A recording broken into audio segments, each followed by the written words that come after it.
Welcome back. So in this video, it's going to be more of an exam revision for the examination, which will take place tomorrow on the 10th of July. So for those of you guys who will be watching the video but who won't necessarily be in my campus, or who will not be in my college, or who will just be watching the videos for just understanding C++ and knowing C++ and all that stuff.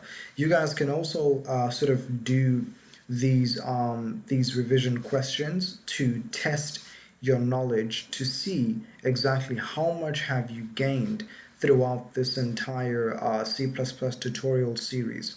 But going back to what we have in front of me here, is that I've created questions, revision questions that I think that you guys should honestly do before tomorrow's examination. And I think if you can do these examples, I think if you can do maybe say four or five of them comfortably, then I think you are more than well prepared for the examination that's going to commence tomorrow.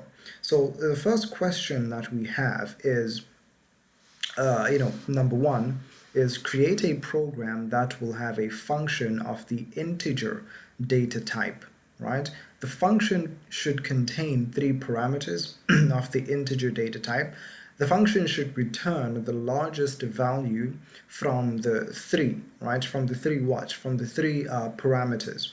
Now, I am going to be very lenient, and the way that I'm going to be lenient is that I'm going to be very descriptive with my questions. I'm going to be, really going into details, which will not happen, by the way, in the examination. So, right now in the first question, I've already told you what type of the data type that the function should be. I've already told you what the data type of the parameters is going to be. Usually, that is something that should be common sense, or just common logic to you as a programmer. But I'm going to be a bit lenient with you guys, since it's going to be our first exam revision. So that is going to be question number one. I don't think that there is any ambiguity in the question. It's pretty simple and straightforward. So let's move on to question number two. Create a program that will have an array of strings which will contain student names. The program should display the array to the user and ask the user to enter in a student name in the array that they would like to remove. The program should then display the array after the student has been removed. The array of student names goes as follows, right? So string array Kim, John, Prince, Lulu, and Jabu. So if the user enters in John, that they would like to remove John, then your output should be Kim, Prince, Lulu, and Jabu. So again, that's pretty straightforward and self-explanatory. There is no ambiguity there whatsoever, so I will just move on from that. So the third question is going to be, create a program that will count the number of vowels which are in your name. So we all know what vowels are. It's A, E, I, O, U.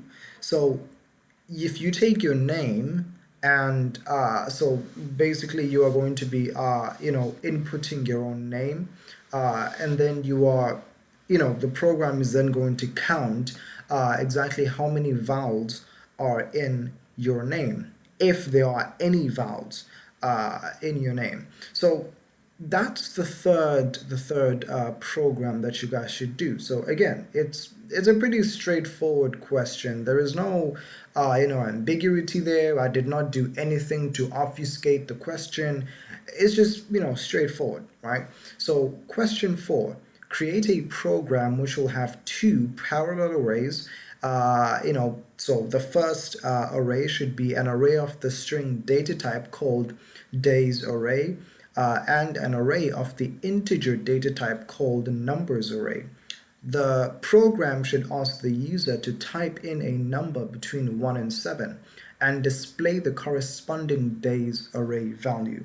For example, if the user enters in 5, then the program should output Friday. The days array should be declared as follows.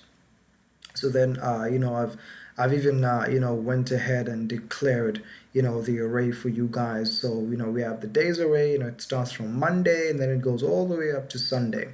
And the numbers array should be declared as follows, right? So the numbers array, starting from 1 going all the way up to 7. So if the user enters in number 4, or if the user enters in 3, then it should display either Thursday or Wednesday, right? So yeah, that's basically it. So let's go on to the fifth question. ABC wholesalers have recently increased their employees' annual salary by 7.5%.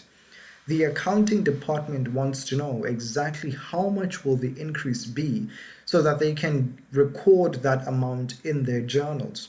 You are tasked with creating a program which will automate this entire process by creating a function called getSalaryIncrease, which will return the salary increase for each employee and be used in the main function to calculate the annual salary increase for every employee. The company has not given you the exact number of employees they currently have, so you will have to get the amount of employees from the user. So the last statement in that question, I intentionally put it like that. It's not the most vague or the most just obfuscated statement that they could ask or they could put in there, but I've put it there so that you guys can be able to think on your feet, right? So when I say that, the company has not given you the exact number of employees they currently have, so you will have to get the amount of employees from the user. Well, who is the user? Well, the user is going to be the person who's going to be running your program. So it's going to be from the user input, right? So the user input is going to have to ask, how many employees are they going to be, right? So again, I am telling you guys these things, or I am putting these things as clues, as hints that will allow you to structure your program, in a much more clear and concise manner. But then again, I am being lenient because they will not, just write down that statement. What they might do is they might actually create or just provide you with a screenshot of the output and say, this is what the output should look like. And from the output that they give you, you should be at a position where you are able to understand and interpret exactly each line and how you can arrive at that line. So then we have the sixth and final question. So I've broken it down to 6.1 and 6.2. So this is on text files. So create a program which will create a text file called age.txt and append the following values to it, one below the other. So, the values start by 23, 76, 65, 43, 26, 36, 87, 35, right? So you just have to create a text file called age.txt and just append those values to the text file. And then you're going to have to obviously close the text file. So 6.2, create a program which will read from the age.txt text file and store the values into a variable of the integer data type called age. The program should display the all age values. No, not the all age. The program should display all age values. Sorry. The program should display all age values from the text file, the sum of the age variables, and display the average age. So what I meant by that is the program should display all of this, right, in the console application, and then it should display the sum of all the age variables and then display the average age, right? So the average of this entire thing. So what will happen is I will, give you guys a chance to go through these questions, and then later on in the evening I will then release a couple of videos. I don't know if I'll do it in one single video, or I will basically do it in a series of videos where I will be going through the answers to each and every one of these questions. So the point of me setting such questions is so that we can tick each and every box. What I mean by that is, since we've learned basically variables all the way down to arrays and functions and all that stuff, I will ask you things that are pertinent towards what we've learned, or that are related or relevant to what we've learned. I will not question you about object oriented programming, or enums, or recursion, or the iterative approach. I'll not question you about those things because we have not covered those things. So yeah, that's what I mean by that. So the first question, it's going to be testing your knowledge of functions. The second question is going to be testing your knowledge of arrays. Do you know how to iterate through an array? Do you know how to manipulate values within an array? Do you know how to use certain statements, right? And then the third question, it'll just, again, it's all about the arrays and using the for loop, right? So are you able to incorporate the for loop with the array?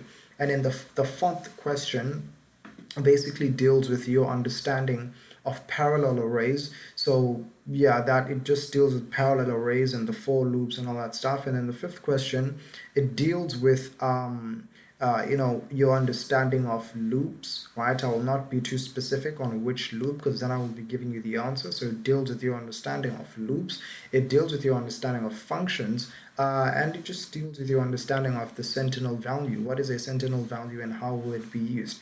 And in the sixth question, it's basically just text files.